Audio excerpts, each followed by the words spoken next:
کہ پہلے کیا عنوان دیا قرآن، کیا عنوان دیا جو میں تمہاری گاڑی کو پردی پہ چڑھاؤں گا نا، جب 9 بجے تمہیں جگاؤں پھر تمہیں دلیل شروع کراؤں، جب میں نے دلائل شروع کرنے ہیں پھر تمہارے سر سے بات گزرنی ہے۔ میں بتا رہا تھا توجہ رکھنا، میں نے کہا پہلے اصول دیا کہ دیکھو بھئی پہلا نمبر قرآن کا ہے، اس کے بعد حدیث ہے، اگر حدیث قرآن کے مطابق ہم لیں گے، اگر قرآن کے مخالف تو نہیں لیں گے۔ پہلے اصول قوم کو منوا لیا ہے، اس کے بعد دیوبند کا عقیدہ پڑے گا، اس پر پھر حدیث پڑے گا۔ ہم یہ عقیدہ نہیں مانتے کیونکہ جو حدیث تو نے پیش کی ہے یہ حدیث قرآن کے خلاف ہے، لہذا ہم نے نہیں لینے۔ اب عقائد سنتے چلے جانا اور پھر دلائل پہ تبصرہ سننا۔ عقیدہ پیش کیا، علماء دیوبند کا نظریہ ہے، علماء دیوبند کا عقیدہ ہے، خدا کی ذات نے حضرت آدم سے لے کے انسانیت کو پیدا کیا اور پیدا کرنے کا سبب میرے پیغمبر کی ذات ہے۔ اگر خدا نے محمد مصطفیٰ صلی اللہ علیہ وسلم کو پیدا نہ کرنا ہوتا،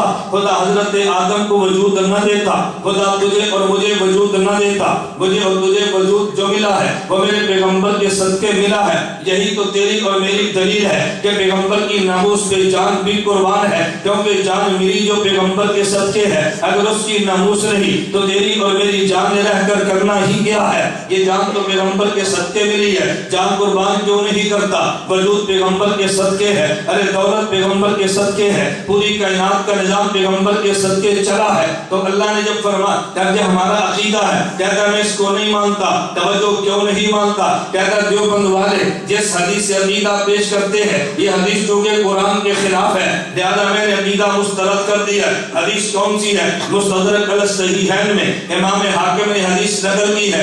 امام حاکم کون ہے؟ توجہ، محدثین کی اصطلاح ہے، اگر کسی بندے کو 1,00,000 حدیثیں سندن اور متن یاد ہو، اس بندے کو اس من حدیثیں اس کو حافظ الحدیث کہتے ہیں۔ اگر 3,00,000 حدیثیں سندن اور متن یاد ہو اسے حجت کہتے ہیں۔ اگر ساری حدیثیں سندن اور متن یاد ہو ایسے بندے کو حاکم کہتے ہیں۔ تاریخ محدثین میں ایک ہی حاکم گزرا ہے، جس کا ایک ہی حاکم گزرا ہے، یہ امام حاکم نے کتاب لکھی ہے المستدرک علی الصحیحین۔ اس کتاب میں کیا کیا ہے کہ جو حدیثیں صحیح بخاری میں نہیں آئی لیکن بخاری کی شرط کے مطابق ہے، جو حدیثیں صحیح مسلم میں نہیں آئی لیکن مسلم کی شرطوں کے مطابق ہے، امام حاکم نے ان روایات کو جمع کیا اور کتاب کا نام المستدرک علی الصحیحین لکھا ہے۔ اس کتاب میں حضرت امام حاکم نے حدیث نقل کی ہے، نبی کریم صلی اللہ علیہ وسلم کی۔ عمر بن خطاب رضی اللہ عنہ فرماتے ہیں لما اخترف آدم الخطیہ، حضرت آدم سے خطا ہوگی، پھر خطا کا اعتراف کر لیا۔ آدم علیہ السلام نے خدا سے دعا مانگی، اللہم انی اسألک بحق محمد لما غفرت لی، اے اللہ میں حضرت محمد کا وسیلہ دے کر دعا مانگتا ہوں، اے اللہ میری خطا کو معاف کر دے۔ حضرت آدم نے حضور کا وسیلہ دے کے دعا مانگی ہے، اے اللہ میری خطا کو معاف کر دے۔ حضرت آدم نے دعا مانگی، خدا نے پوچھا اے آدم ایک بات تو بتا، ابھی تک میں نے حضرت محمد کو پیدا نہیں کیا، کیف عرفت محمد ولم اخلق، تو نے پہچان کیسے لیا، ابھی تو میں نے پیدا نہیں کیا۔ حضرت آدم علیہ السلام خدا سے عرض کرنے لگے لما خلقتنی بیدک، اللہ جب آپ نے مجھے پیدا کیا، ونفخت فی من روحک، میرے بدن میں آپ نے روح کو ڈالا، رفعت راسی، میں نے سر بلند کیا، رأیت علی قوائم العرش مکتوبہ، میں نے عرش پہ لکھا ہوا دیکھا، لا الہ الا اللہ محمد الرسول اللہ، میں نے عرش پہ لکھا ہوا دیکھا، لا الہ الا اللہ محمد الرسول اللہ، عرفت انک لم تضف الی اسمک الا حب الخلق الیک،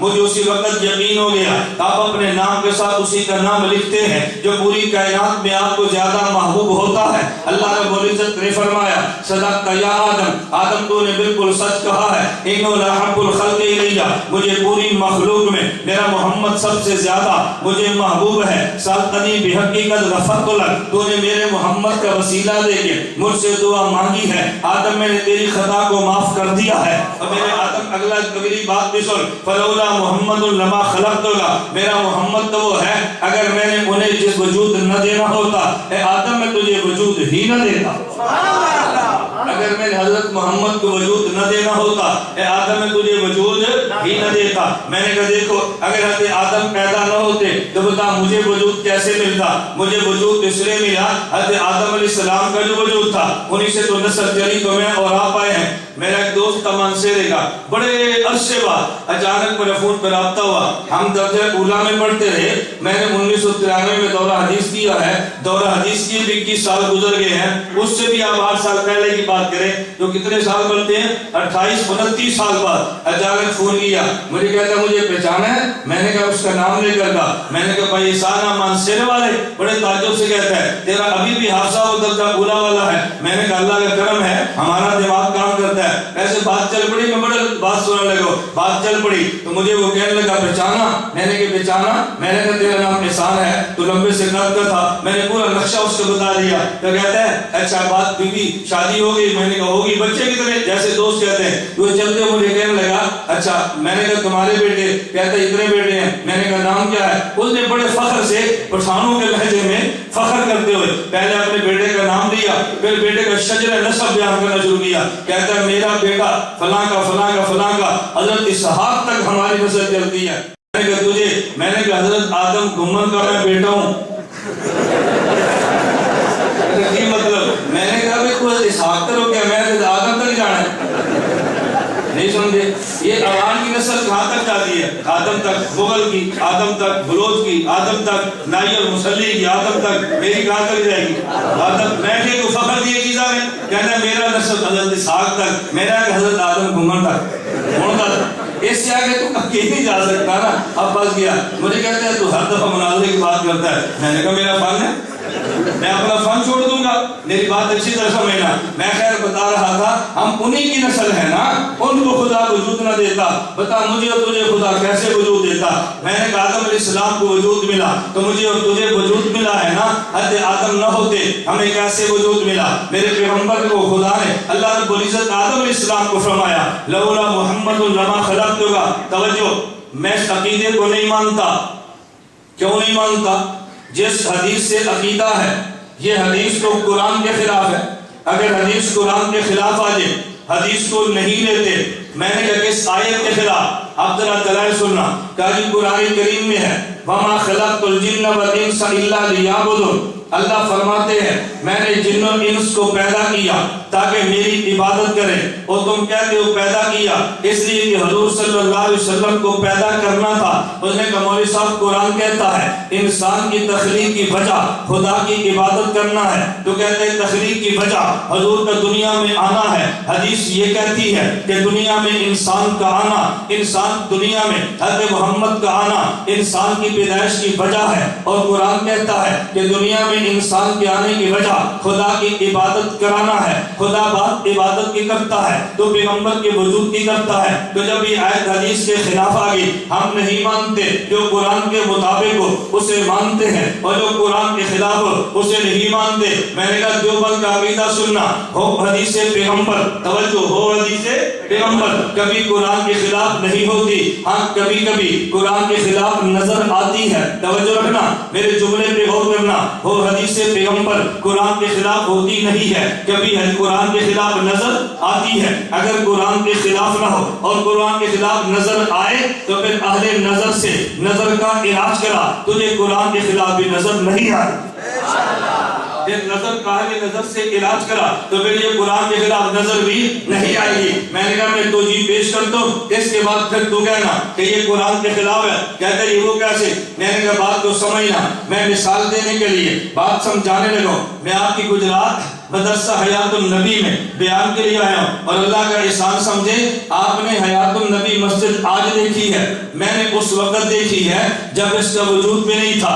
میں نے اس وقت دیکھی ہے. مولانا رضی اللہ خان مرحوم رحمت اللہ علیہ یہاں سنگ بنیاد رکھی ہے. اسکول میں ٹیچر بھی تھے. ادھر ایک مسجد کے امام تھے جو کہ میرے والد نبینے تھے. شاید آپ کے علم میں نہیں ہے. میں تخصص علماء کو کہہ رہا تھا کہ تمہیں نہیں پتا حیات النبی کے عقیدے پر خدا نے مجھ سے کام کیوں لیا ہے. کہتے استاد جی کیوں؟ میں پورا بس منظر بیان کروں گا، پورا گھنٹہ اس میں گزر جانا ہے، میں اس کو چھوڑ کر چھوٹی سی بات دے دو۔ میں نے کہا میرے والد نے 25 سال یہاں گجرات گزارے ہیں، یہ جو تمہارے قریب مدرسے کی پرنسپل ہے یہ میرے والد شیر بہادر نبینے کی شاگرد ہے۔ اگر کوئی قرآن ہو تو جانتا ہوگا شاہ جی کی اولاد میرے والد کی شاگرد ہے، نہ یقین ہو تو صبح پوچھ لینا، بڑے شاہ جی کی 2 بیٹیاں یہ میرے باپ کی شاگرد ہیں، میرے والد نے 25 سال یہاں گزارے ہیں۔ یہ 7 تمہارے بلڑ گاؤں ہے، یہاں میری پھوپھی تھی، میری پھوپھی میرے والد کو لے کر آئی، انہوں نے یہاں پہ پڑھایا اور لمبا عرصہ یہاں گزارے۔ تمہارے شہر گجرات کے جوڑے ہیں، میری پھوپھی کی بیٹی ان کے گھر میں ہوتی ہے۔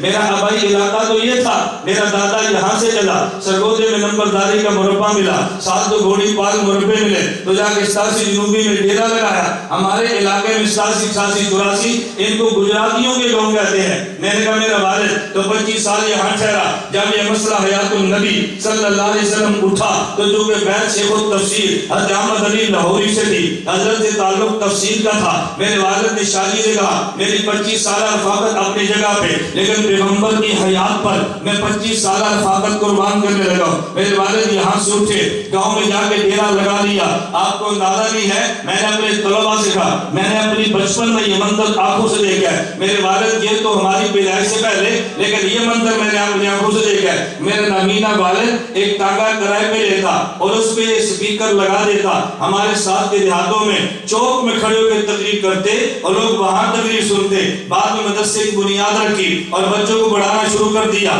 مولانا رضی اللہ خان مرحوم رحمت اللہ علیہ ان کے پاس ہم آیا کرتے، ابا جی ان سے تاریخ لیتے، سال میں 1 مرتبہ یہاں سے سرگودا جاتے، مجھے ابھی تک یاد ہے 50 روپے ابا جی کرایہ دے کر جاتے اور جب وہاں سے 50 روپے پھر دیتے، اور ان کی آمد میں ہمارے گاؤں میں یہ پلاؤ نمکین پکا کرتے تھے۔ مولانا رضی اللہ خان وہاں بیان کرتے، رات ہمارے گھر میں ٹھہرتے، تہجد کی نماز پڑھتے، صبح اٹھ کے ذکر کرتے۔ جیسے ہر بچے کا آئیڈیل بنتا ہے نا، میں واللہ یہ بات کہہ رہا ہوں، ہر بچے کا آئیڈیل بنتا ہے۔ ہم چھوٹے چھوٹے تھے جب کھیلا کرتے، کوئی کہتا ہے میں نے یہ بننا ہے، کوئی کہتا ہے میں نے یہ بننا ہے، مجھے لڑکے کہتے تو کی بننا ہے، میں کہتا نذیر اللہ خان، میں کہتا تھا نذیر اللہ خان بننا ہے۔ اب دیکھو کام مولانا نذیر اللہ خان کہاں، میں بچپن ہماری کوئی نسبت ہی نہیں تھی، میں اس وقت یہاں پہ آیا کرتا تھا۔ یہ 82 سی باتیں ہیں، جب میں بالکل بچہ چھوٹا سا تھا، نبی نے والد تھے پکڑتے یہاں لاتے، یہاں سے پکڑتا میں شیخ الحدیث حضرت امام اہل سنت جا کے کھڑ منڈی لے کر جاتا، پھر وہاں سے والد پیش آتے۔ 25 سالہ رفاقت میرے باپ نے مسئلہ حیات پہ چھوڑی ہے، اس کا نتیجہ یہ ہے خدا نے آج مسئلہ حیات پہ کام ہم سے لیا۔ عقیدہ حیات النبی، عقیدہ حیات النبی۔ کوئی بندہ سمجھتا نہیں ہے، یہ اچانک باتیں نہیں چلتی، میں تکمیلی میں خیر اس سے بات نہیں کرتا ہوں کہ مولانا نے مضمون کون سے چھیڑ دیا ہے، میں صرف یہ کہہ رہا تھا اس وقت کی بات ہے جب اس مسجد سے ہمارا تعلق بنا تھا کہ لڑکی اچانک نہ کہہ دینا کہ جی پتہ نہیں کہ تو خطیب نہ بن رہا ہے، نہ میرا بابا، اس مسجد سے میرا تعلق اس وقت کا ہے جب یہ 82 80 کی بات میں تمہیں سنا رہا ہوں، اس سے بھی قبل ہم اپنے والد کے ساتھ آیا کرتے۔ میں خیر بات سمجھا رہا تھا، توجہ، میں آج عقیدہ حیات النبی عنوان چل پڑا تھا، اس مسجد میں بیان کرنے لگا۔ اب بیان کے بعد میں مثال دینے لگا ہوں۔ ایک آدمی کسی نوجوان کو پکڑ کے کہتا ہے یہ بتا مولانا الیاس گومن آج مسجد حیات النبی میں کیوں آئے ہیں؟ یہ کہتا ہے جی مولانا تقریر کرنے کے لیے آئے ہیں۔ اس نے مجھ سے پوچھا کہ مولانا آپ اس مسجد میں کیوں آئے ہیں؟ میں نے کہا اس لیے میرے آج کے جلسے میں مجھے دعوت حاجی اللہ رکھا صاحب نے دی ہے، جمعیت علماء اہل سنت موجود ہے لیکن دعوت انہوں نے دی تھی۔ میں نے حاجی صاحب سے کہا تھا اس دفعہ میں تمہاری دعوت پہ جا رہا ہوں، آپ ناراض نہ ہوں، میں جو کھلی بات ہے وہ کہہ رہا ہوں نا۔ میں نے کہا اس سے پوچھا کیوں آئے؟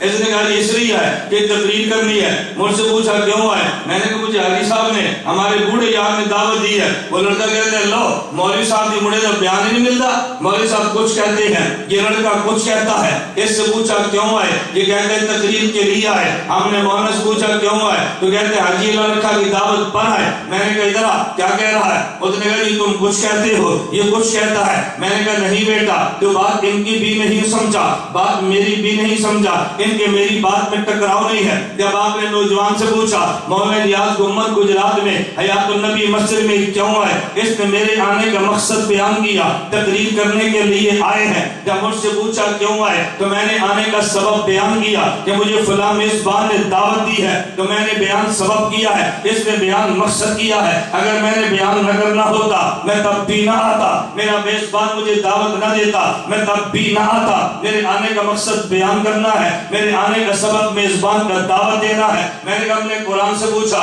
ہم دنیا میں کیوں آئے ہیں؟ قرآن کہتے ہیں ما خلقت الجن والانس الا لیعبدون. تمہاری پیدائش کا مقصد تم سے عبادت کرانا ہے. حدیث پیغمبر سے پوچھا کیوں آئے ہیں؟ فرمایا لولا محمد لما خلقتک. تمہاری پیدائش کا سبب میرے محمد کا وجود ہے. قرآن نے انسان کی پیدائش کا مقصد بیان کیا ہے, حدیث نے سبب بیان کیا ہے. مقصد اور ہوتا ہے, سبب اور ہوتا ہے.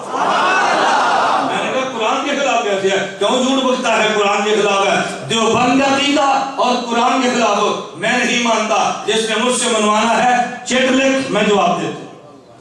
میرے جانے کے بعد نہ کہنا اسی چکا بڑیاں دینیاں سن پر میں مان سمجھ کے شرم کیتا.